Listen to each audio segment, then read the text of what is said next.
Bingelele ihlalo zonke ikhona nomkhandlo onke kaJehova ukhona la emzini waseSandanezwe. Amen. Bantwana basezulwini,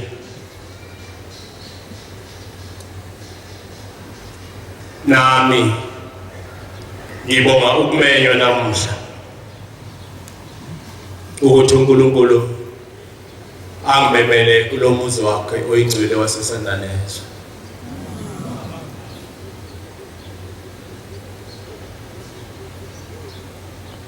Akukuningi ke bantwana benkosi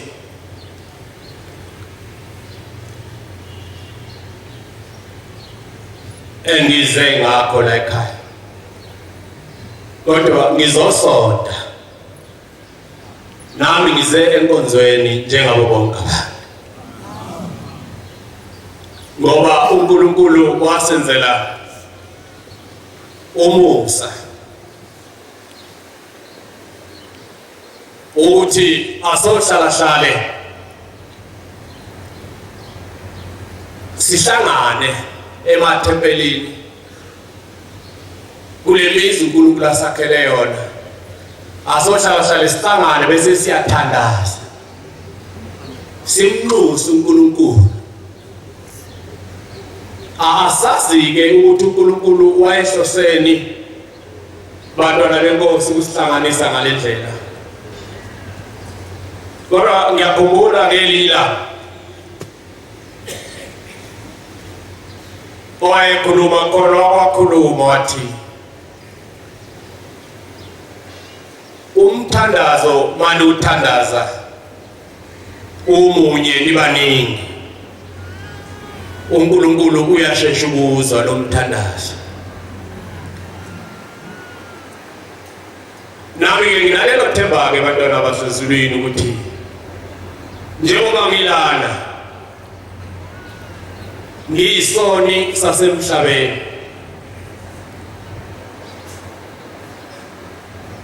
mhlawumbe ngokuba khona kwami lana uNkulunkulu uyongikhumbula ayinciphise izono zami ngokuzobhala elami igama namhlanje la emzini waseSandanezwe. Nawe ngicabanga ukuthi unalelo themba ngoba njengoba silana abantwana basezulwini akekho ozele kuzobuka omunye, akekho sekumngane wakhe, kodwa sonke sizocenta indlela. Eyisho kanjalo inkosi yoMsa, inkosi uthi ithi sonke sizocenta indlela esiyohamba ngayo ngomhla wokuphela. Nami nginalelo themba-ke bantwana basezulwini ukuthi kuhlanganyela nani mhlazimbi ekade ngikuthandaza, mhlawumbe umthandazo wami uphele endleleni ungafiki, kodwa ngokuba khona kwami lana namhlanje uNkulunkulu uyowuzwa umthandazo wami. Ngizoba mfishane-ke kakhulu bantwana basezulwini ngesimo-ke sezulu esisibonayo, kanti-ke nami kukhona la engiphuthuma khona, yikhona okuzodala ukuthi mhlambe ngibe mfishane ngabe mude kakhulu, ngibabezele isikhathi. Ngicela-ke nami ukungqongqoza ezulwini, nginxuse uNkulunkulu ukuthi abe ngakimi. Isikhathi engikuso njengamanje isikhathi esinzima kakhulu, ayikho bantwana basezulwini into elikhulu njengokukhuluma. Bakhona abantu abadalela ukukhuluma, bakhona abantu nje abangakdalela ukukhuluma. Inkinga-ke la ekhaya uyuthi uma ugcotshwa uyungabuzi ukuthi uyakuthanda yini ukukhuluma, uvele ugcotshwe ngoba ukhethwe ingilosi bese iyakugcoba. Angiyenako umuntu okuthandayo ukukhuluma abantwana benkosi. Kuyangifica ukuthi makhulume mina mangiyesa abathe njengoba ngize la ngiyengithandaza sengathi ngingafike ngihlale phansi ngilalela inkonzo. Ungabi yimini ozofika khuluma. Kodwa ngoba ukuthanda kwakho uJehova bangcwele ngithola sengikhuluma. Ngicela ke ningqongqozise ezulwini ngesihlabelelo sika 57. Amen. Sifuna indlela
Ishumayeli ongilekelelile wangifundela funde kahle baba inkosi ibusise maNazaretha asezulwini njengoba kade ngisho ngithi njengoba silana bangcwele sizoncenga yona indlela kaNkuluNkulu ukuthi uNkulunkulu asikhumbule akulula ukuphila kulomhlaba esiphila kuwo akulula ukuba iNazaretha kulomhlaba esiphila kuwo uphelelise lokho uNkulunkulu unyazi lwezulu elikufunayo ukuthi akuphelele kuwe njengeNazaretha akulula bangcwele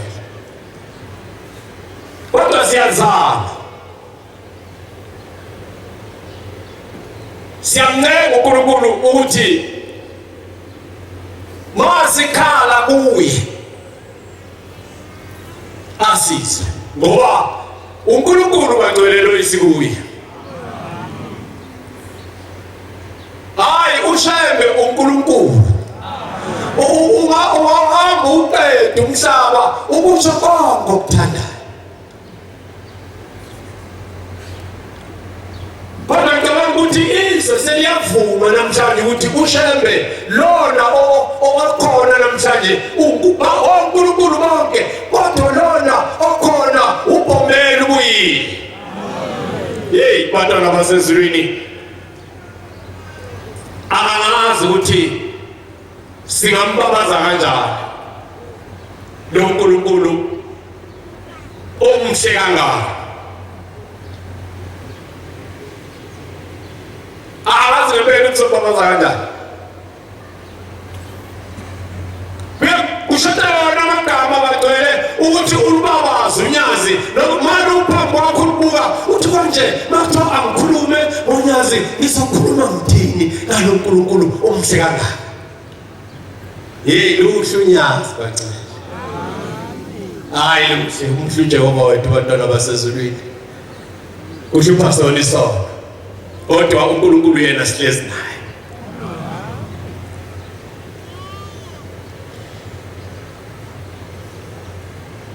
lithi la ngelinye la liphethe inkonzo ephakamele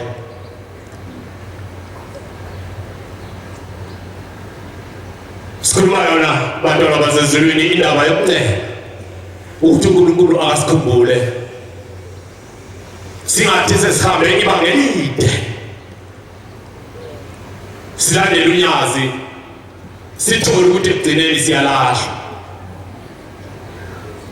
uNkulunkulu makasikhumbule lithi lana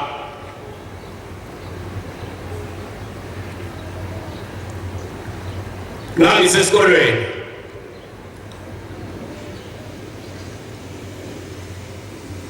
eMazimtoti ngezwe kuthiwa ubaba uyangibiza ephakameni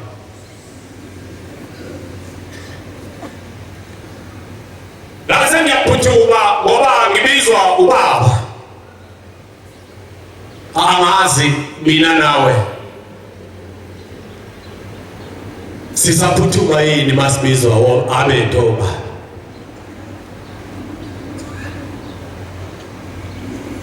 kodisho kanjani inkosi ingumahlombe ithi nase ngiyaphuthuma ngoba uthoba uyangibiza ngathi ngifike ephakameni bazokhumbula abayingcwele ephakameni dala kwakusontwa ngesonto amen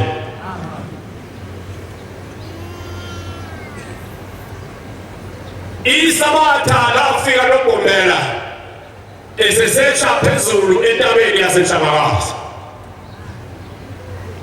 kodwa ukufika kwakhe ubaba mkhulu ezweni laseNatale wafika kwasontwa ngesonto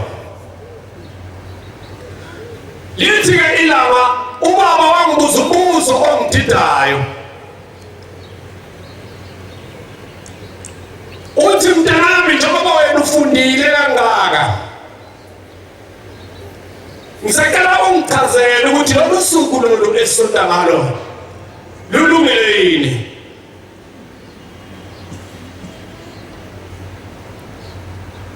Inkosi langa ngase ngiyadideka ukuthi baba angangibuza kanjani umbuzo nje ngingane uthi wayesaseyingane ngalesa sikhathi kodwa efunda uthi namphendula ubaba ngathi baba mangabe kwenziwa uwe konke kulungile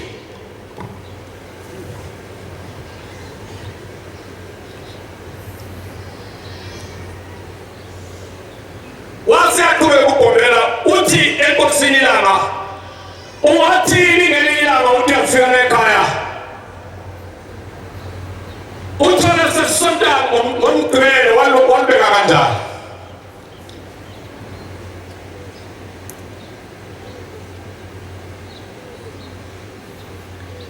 ithi inkosi langa ngathula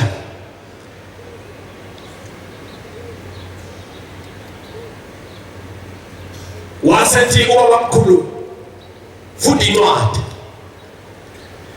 Exodus 35 1 ukuya ku3 iverse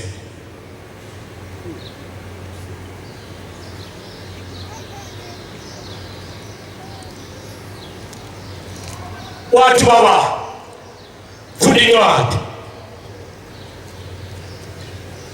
ufikile ulandelwa izizwe awufile lesimsile awufile ulandelwa izizwe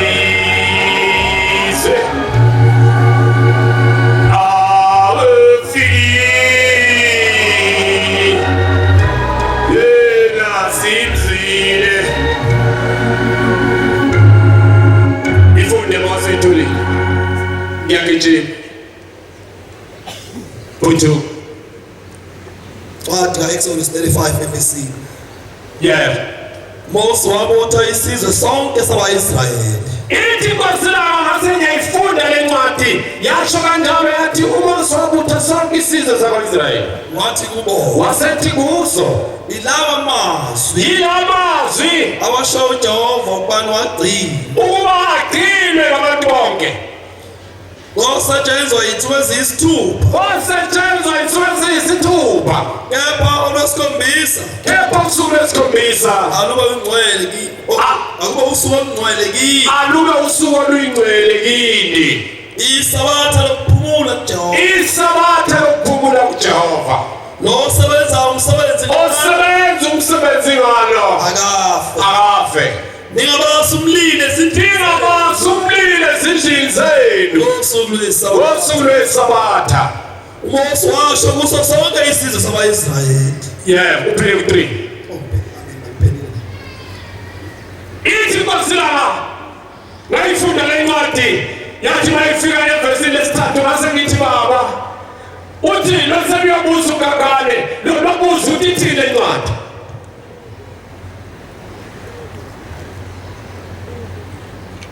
Uthi baba le ncwadi ithi kusontwa ngesabatha.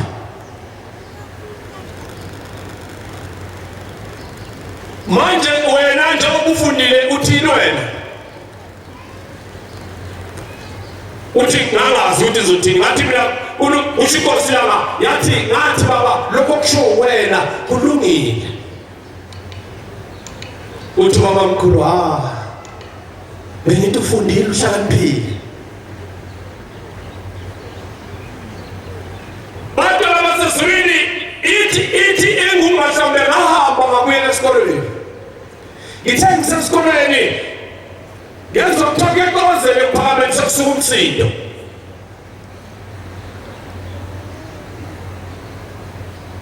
Bese ngiyabuyela ekhaya. Mangifika ekhaya bantu abasezwini ithi inkosi langa mangifika ngibuza kwenze njani. Bantwana benkosi lo thunyazi imini udrive. Omnye nomunye makangena isitimeleni ahlale phansi. Ayibonkosi. Imini udrive ahlala phansi isitimeleni. Ningabuza ukuthi siyaphi.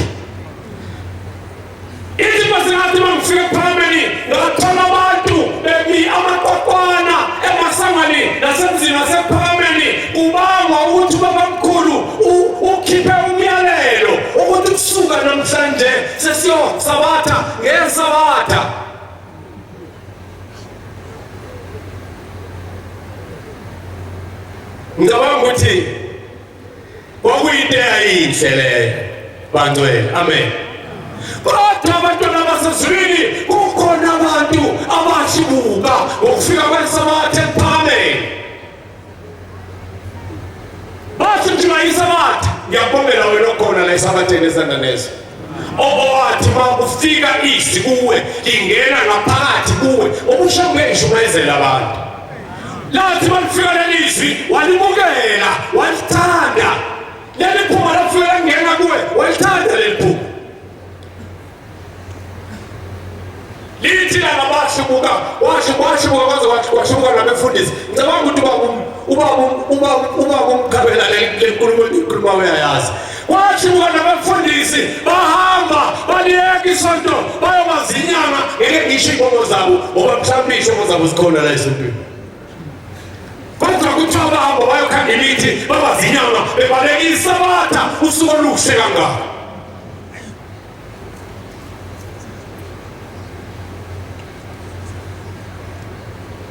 Ilithi langaphelanga lapho bantwana basezulwini bathi okwalandela lapho wakhuphuka umhlangano wahamba waphelela entabeni eyingcwele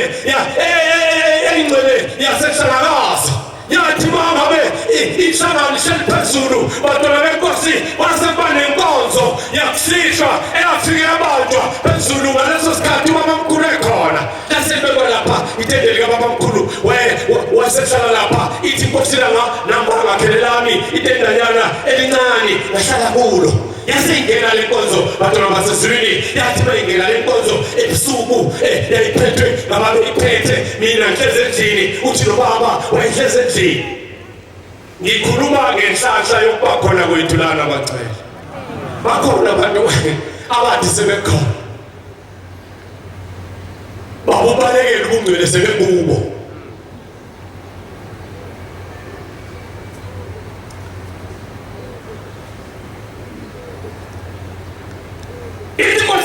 Ngiyezwa kade kuyinkonzo abantu bayiculela kumnandi kushunyayelwa kuntambama kusebusuku. Uthi ngathi ngiyezwa sekumenyezwa abantu bekhuza ungcwele. Uthi ngaphuma ngamamnyango etendene ngangikulo mangiyobuka amaNazaretha ekhona ngibona bayanqaka emoyeni, omunye nomunye uyanqaka, omunye nomunye uyanqaka. Bantwana basezulwini bayanqaka laba bantu. Ngayibuka lento enqakwa yilaba bantu. Uthi mangiyibheka lento isimo sebhola iyacwebezela. Nikhona esontweni. Omunye nomunye uyanqaka, bantwana benkosi uyanqaka bangcwele. Kodwa isimanga leli bhola akekho namunye owakwazi ulibamba. Into eziyenzeka ngaleso sikhathi ababegula ngaleso mzuzu bangcwele ababegula bephethwe ngofufunyane bephethwe amadliso benakho konke ababenakho bahlanza yonke into ngaleso sikhathi bangcwele kubonakala leso simo. Yathi bayiphuma endlini nje umsa yophatha inkonzo. Yathi beningaphuki akusona isibonakaliso lesi benisibona, kodwa benibona umoya oyingcwele.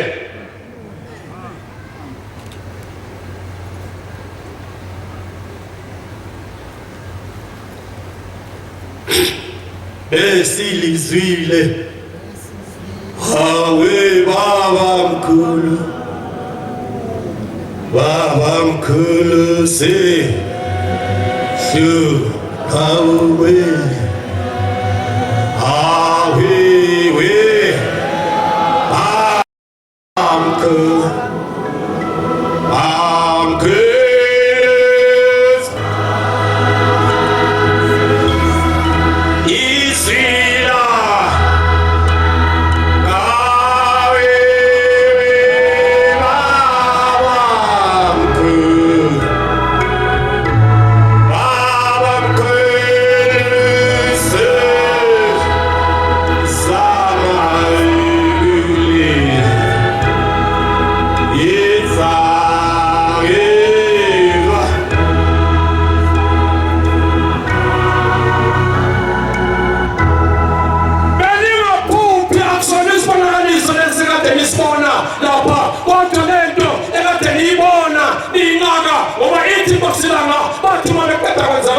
sebehlanza inyongo abantu basenza amajiso yathi mayisuka lento yabuyela endlini lapho sezigona ukombela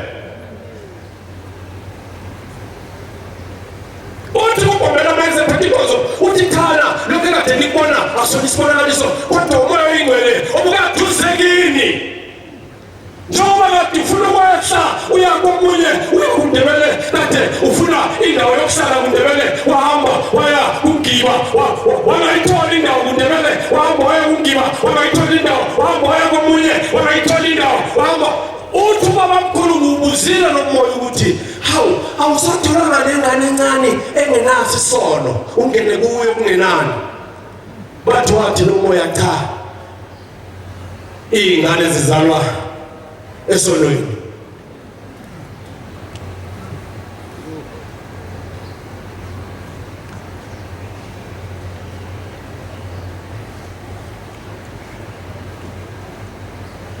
hawu awusatholanga nesalukazi nesesigugile esingasenzile utho nje esisontelayo wathi umoya cha akho nesonto isalukazi engithema ngisondela kuso ngayithola indawo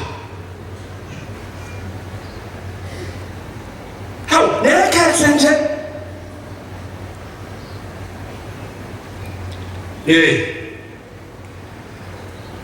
namhlanje mawungasekwenzeke leso simanga bangcwele wehle umoya kaJehova wehlelela kithi ungayithola yini indawo kimi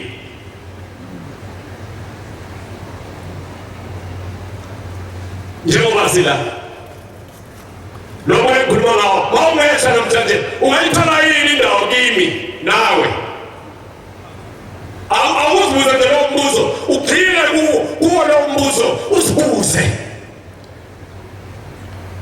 bathi namhlanje kaMayisa ithi-ke bantu bami lo moya uzumenze wangayithola indawo ugcine uhamba lo moya ubuyela ezulwini kodwa uthema uzobuyela ezulwini ngase ngiyabuza ukuthi manje laba bantu abamthandayo uNkulunkulu abathi bayamthanda uNkulunkulu ngibenze kanjani bathi liphendule ilizwi nathi shembe ngoba njengoba ulala entabeni uzothi mawehla la entabeni ubageze laba bantu ngomoya oyingcwele yingakho masehle entabeni ushembe sikhuphuke entabeni ngesabathana ukugcina afika sigezinya bakhona abantu esontweni angithi kodwa nomoya oyingcwele uyitemporary ngoba bonke wawuhlukumeza yahamba isinayo nje ile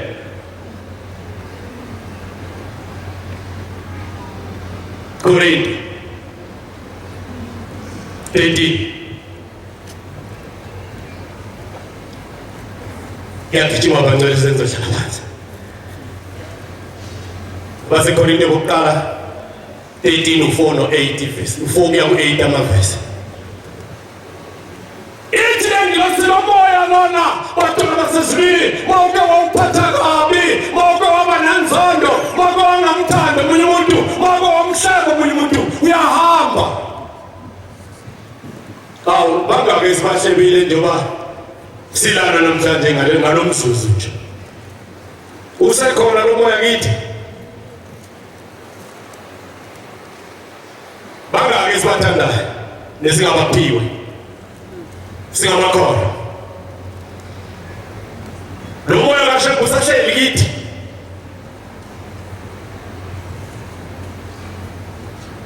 uyayithola shadi baza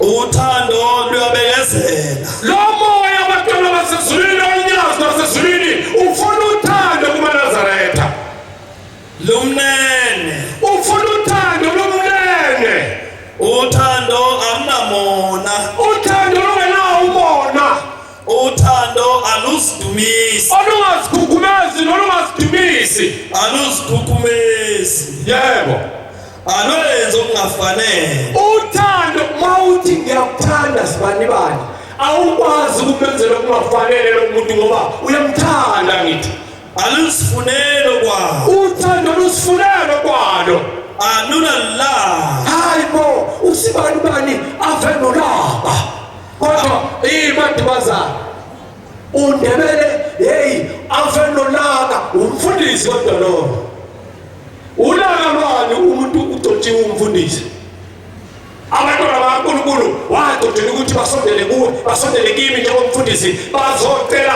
ukubuza bazocela ukwelulekwa kodwa angeleki mina ngizimbeva njengomfundisi ulaka lwani umuntu ucotshiwe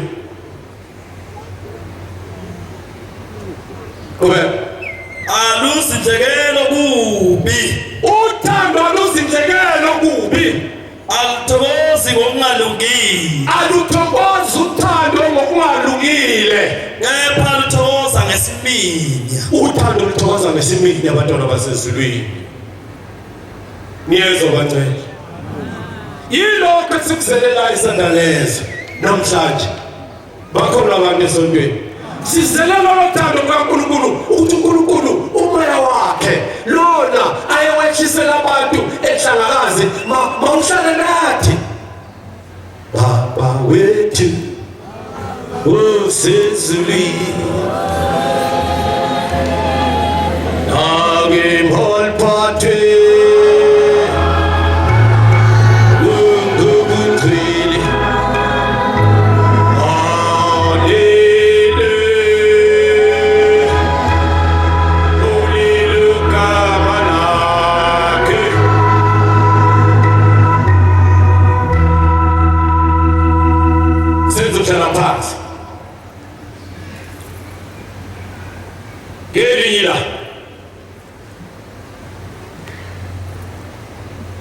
uNkulunkulu lisimlandela abancane uma ngabazi ngoshembe la kancane ngizokhuluma nje le ndaba bese ngihlala phansi ngelilanga iyasuka inkosi nyawezulu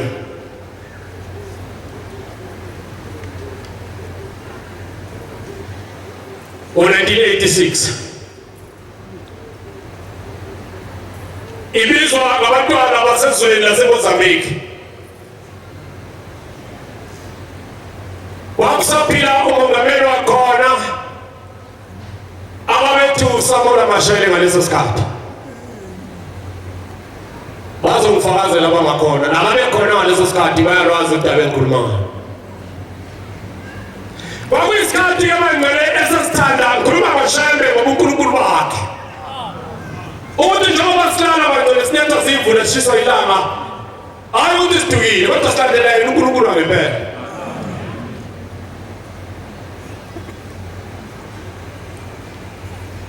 ngaleso sikhathi bangcwele izwe lalinyakaza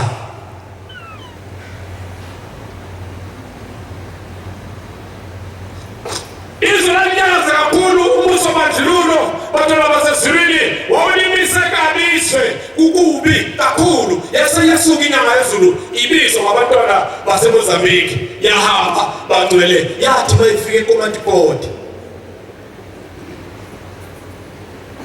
base bethi amasosha ayekade lapho emngceleni bathi hayi abantu base-South Africa abaweli la baphethe amabhomu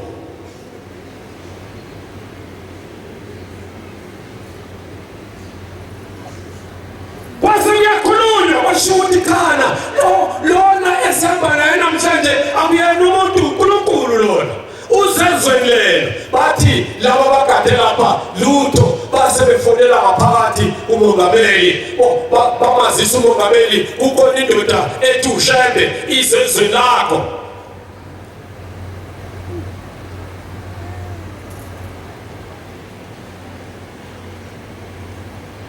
wasephendula wathi hayi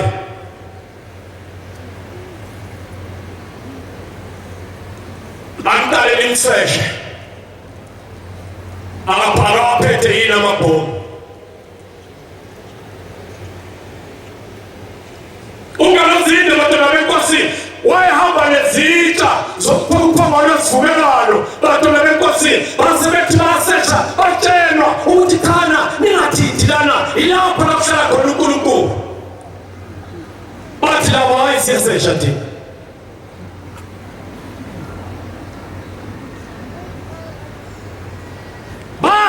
bathi okungenani-ke maningafuni ukuthi thina asiseshe sizothumela iphoyisa lethu khona iphoyisa lethu elikhampe ngempela elikwazi ukuyibona into ingaphakathi ingale engabonwa umuntu. Ushambe uThixo kancane. Awayisho lokho ukuthanda kodwa yena uNkulunkulu. Sabekwa phansi izitsha kwasekuthiwa alizi iphoyisa. Baletha engaka yona imalasi. Engaka imalasi. Sasibekwe lapha izitsha zihamba nenkosi inyanga yezulu bathi abantwana basezulwini bathi babeyidedela yasuka yathi mayiqala isondela kuzona ilukisa bathi yawa ngaleso sikhathi yaqina kwaphela ngayo.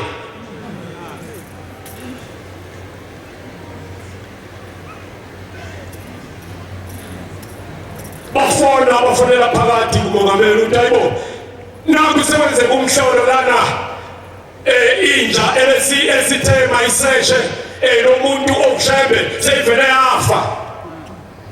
Bathi izwe laphuma ngaphakathi lathi hayi akangabisangena akabuyele emuva.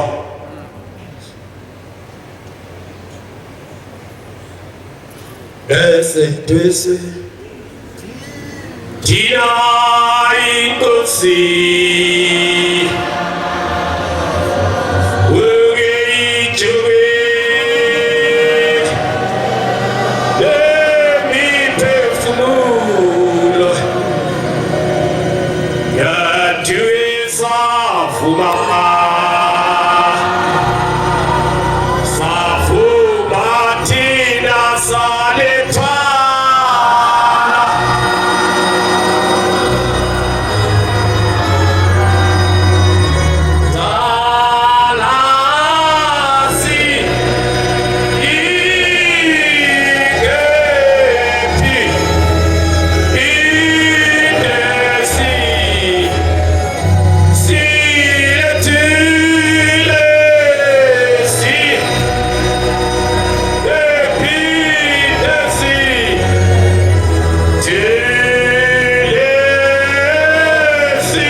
seyisemfishane uzodesuka ezweni lakhe ezenganeno ehamba nabantu ababebalelwa lacishe ko-38 noma 37 bangaphazami bathi bengamlungele bezanganeno laseliyawa ibhanoyi bafa bonke labo bantu kunye naye umongameli.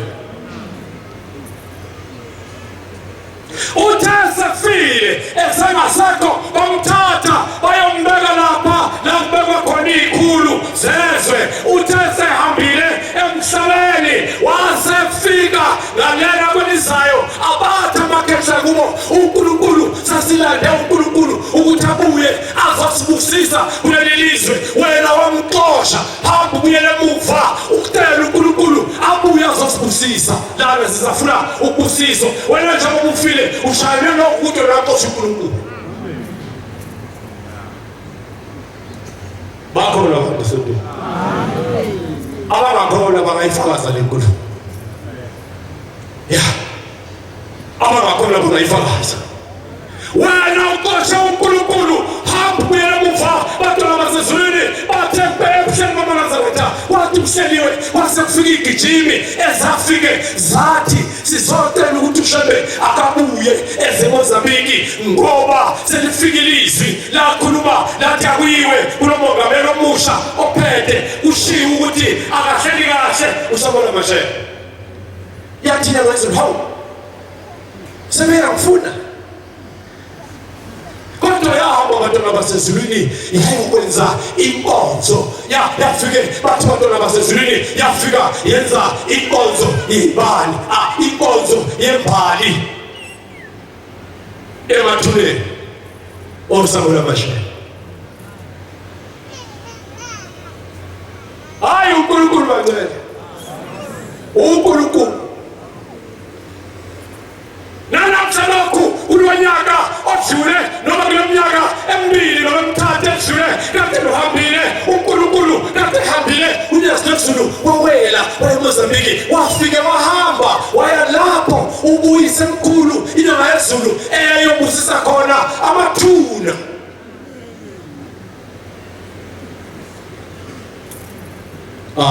Wancele isikhathi sinomona, isikhathi sinomona, kodwa kuthe sila emzini wasethimba lethu ngeke ngayikhuluma ngoba uNkulunkulu nomsebenzi uwenze ela emzini wasethimba lethu. Bakhona abantu esontweni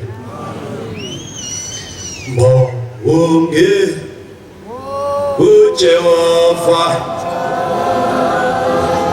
imphefumulo wami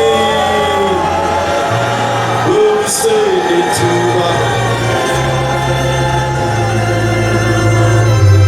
imbonge uJehova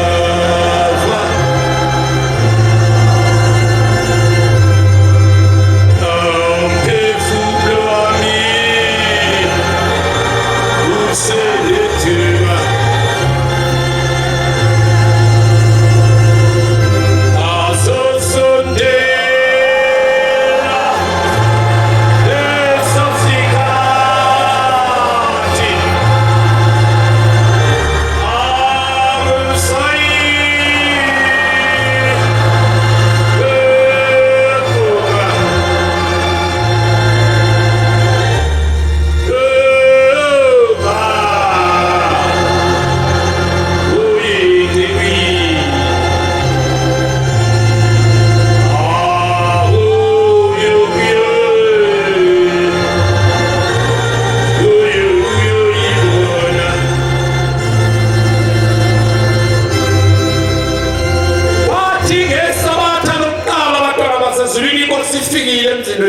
wasethemba lethu kuthe ntambama isilwane saphuma babe befika abantu belethe izinto ezinhle abayilethela uNkulunkulu sasesiyasondela nathi sihambisa laba bantu sathi siguqe phambi konyazi sekuntambama ngathi uqile ngasizwa ngijuluka ngajuluka ngamazi yonke indawo sangibuka isilwane sasezulwini sahleka similapha sathi kimi sathi hawu kuyaguqula ekhaya mfundisi akubeke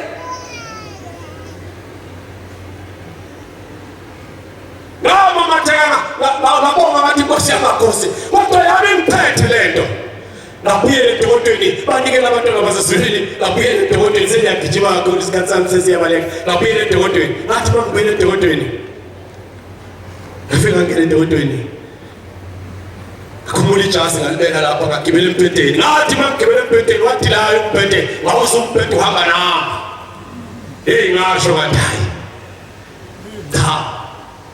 bangcwele ukufaka usemnyango niyezwa mawuhamba ngaso sonke isikhathi makwenzekile uthi mawuphaphama uvula amehlo uthi mawubuka ubona usasendlini yakho oyaziyo angazi ukuthi bayihamba emhlabeni uthi bayivula amehlo abone yini kodwa makwathi uyavula amehlo wazibona usendlini yakho awuguqa uthandaza umbongo uNkulunkulu uthi Jehova ngiyabonga ukuthi namhlanje ngithi mangivula amehlo ami ngabona umphefumulo wami usahlangene nenyama yami ngawusumphethe udilaya abantwana basezulwini ngawusumphethe udilaya nayibuza ngathi kwenze njani zafika iy'ngane ziletha ukudla sangithola ngijuke ngimanzi kwakukhona umfundisi enganginayo la edokotela hawu mfundisi kwenze njani wathi namakahle yangiphatha abantwana basezulwini lento kwalile kuthe lapha ko-3 ekuseni ngingakaze ngilala yasethi shone toilet bagcwele khuluma ngoyazi khuluma ngoThixo hayi noma ungathini khuluma ngoThixo manje ngasho le toilet bangcwele ngasizisiso ukuthi ayikhona mangithi ngiyaphuma mangenganyathela nje ngathi 1 2 phuma toilet sithi kuyela khona kwase bangcwele ngisenza lo msebenzi ngiyokwazi ukuphuma toilet itoilet laselikhathwe yimini ukuthi ungabe khona umuntu ozongena ngoba ke wangena lo muntu ngizoyimoshela lase ngiyaliganti toilet ngahlala ngathompa lapha etsheni kwasa kwathi makusa ayikhona babefika abanye bafika ozakwethu bafika nabanye abashumayeli bezombheka nabavangeli bezombheka bathi mfundisi kwenze njani ngathi namangaza ngase ngithi ingane naze ngithathe ngihambe ngekhaya okungcono ngiyufela ngingafeli emzini kaJehova ngiyufela emzini kababa zamthatha ingane zathatha impahla zangifaka emotweni sihamba nami khuluma ngonyazi bangcwele amukho omunye uThixo ulobu uyathanda noma uthanda amukho omunye uThixo ngahamba ngafika endlini kwakungesonto ngafika endlini abekho odokotela abavulile engizowenza kanjani ngiyafa sangibeka ingane ngangena endlini ngalala uthenga umsobuluko ngananawo ubusuku bonke baba sazame yonke into ezanywayo ayikho into eyasebenza kimi umsobuluko savuka ingane za esikolweni wavuka umakoti wayemsebenzini wabuza uzokwazi ukuya dokotela ngathi hayi la eduze ngizothatha imoto ngiyela eduze hamba la dokotela mabuya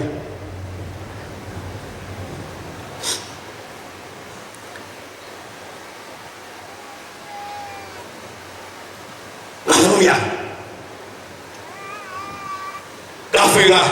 Gafika ngendlini ngala abangazazi lezi zindaba awani bathelana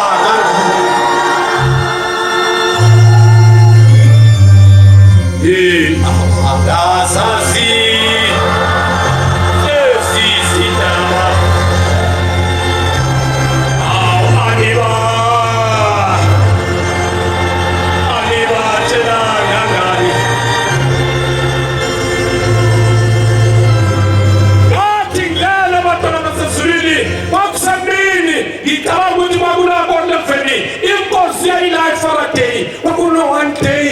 Somluko angikhohlwa kwakuno one day wona eFaraday inkosi isulethemba lethu yafaka one day lana ngathi ngilele kwaku11 emini ngathi ngilele abantwana basezulwini ngilele empedeni ngivala umnyango ngivala amakhetheni ngangafuna ukuphazanyiswa lutho kodwa ngathi ngiyabuka umfana nesivalo lapha ngaphansi ngathi ngiyabheka ngabona ithunzi lomuntu omile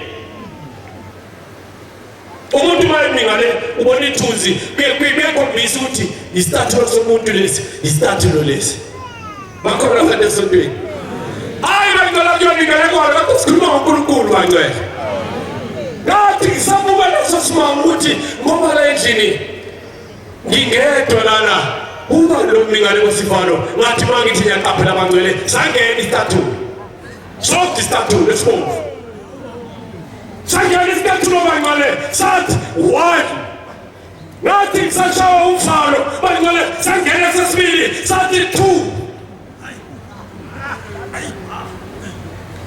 Ngithengisathi takile bangcwele nase umqondo wami waphithana ngithengisaphithele nase ngiyalibona ibhlukwe liyakhuphuka ibhlukwe likhaki lithema lifika la emadolweni badolo basezulwini nase ngibona i-umbrella la ichithe ngakhona ibheke phansi unyazi uThixo bangcwele ungakusho ngokuthandayo siyeke siyilandelele unyazi Nase ngiyaqhamuka iJerusalem mhlophe ngabona amathopho bangcwele eJerusalem mhlophe ngalilandela ngilala phela umuntu olala ngesayida ngithi ngiyasibona lesi simanga ngiyibona le umbrella badolo basezulwini iyacobezela lapha ngaphambili imnyama phezulu nathi ngiyabuka badolo benkosi ngabona amathopho ejazi nathi ngiyabuka bangizofika la esifubeni ngalibona ijesi engathi likhaki kodwa liyidiamond Yey! Bantwana benkosi. Silandele uThixo neza.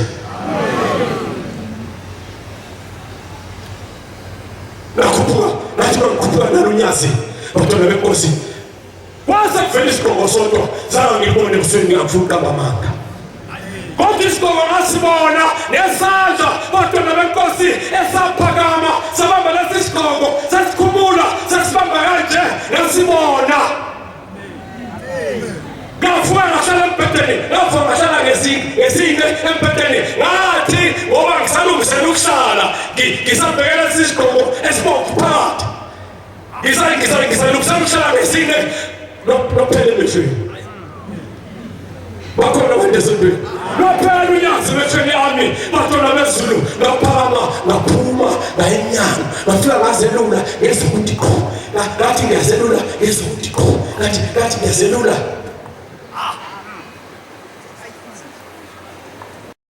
umfundisi umkhwanazi ngathi mina inkosi iphi wathi inkosi sasela eFaraday ngathi ngingeza wathi hayi ngobuya khona nje awuyimamele ngathi asengiphilile ngaphila ngaleso sikhathi batona benkosi inkosi yayize ukuzophilisa mina nawe benginento ke ebidla ilaphele eminyaka ilanga phakathi nje kule side lengapha ibinto engathi iyahamba lento ibuyizela esiswini ingathi iyahamba kodwa ngade ukuyizwa ngalelo langa abantwana basezulwini ayibonkosi siyabonga abantwana basezulwini umsa kaJehova uthando olungakasithanda ngalo shebe siyacela amakhosi sikone baba siyathanda nyazi lezulu sikone nje sinjena nje sikona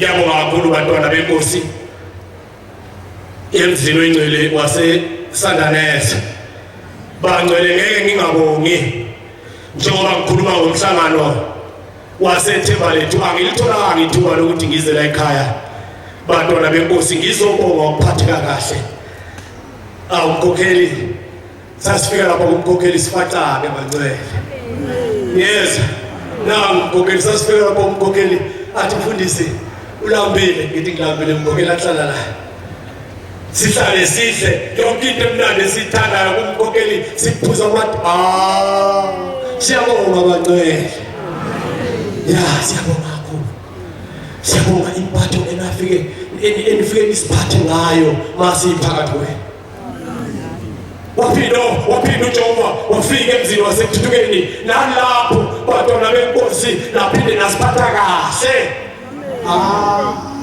ngeke singabonge besibabona abafana bala ekhaya begijima iduma igenerator inkosi ibusise ngoba ngiyazi ukuthi le generator njengoba iduma lapha emzini waseThuthukeni yayithiwa yinina nonke la eSandanese sasimuza umshumayeli mayimemeza athi ngiyabacela bonke abaseSandanese esidawini sase sazi ukuthi njengoba bememeza esidawini sekuphela udizili ningaye ukuthanda unyazi ungenzeli mina niyezobangcwele ningenzeli mina ningenzeli umkhabeli ningenzeli ungiba ningenzeli umkhokheli kodwa yenzelani unyazi izinto ezinhle uNkulunkulu usewasho wathi hawu sengathi singahlala unomphelo yonke lemhlangano akukho la bengancomi khona bese ngiyibambi bantwana basezulwini lento sinceke singasayithathela sinceke nje nokuthando sithandane nje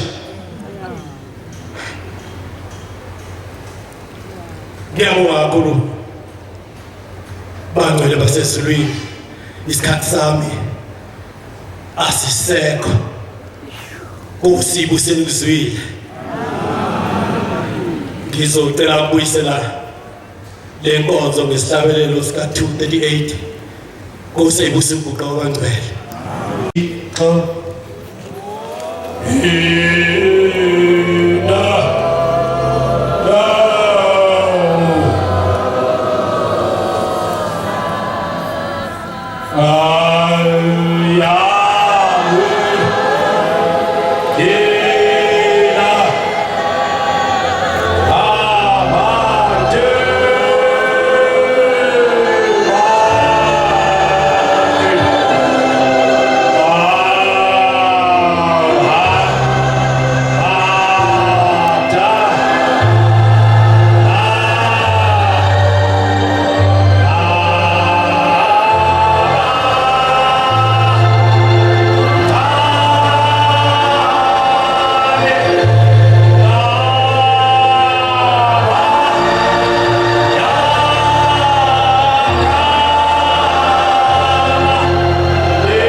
umthandazo ethi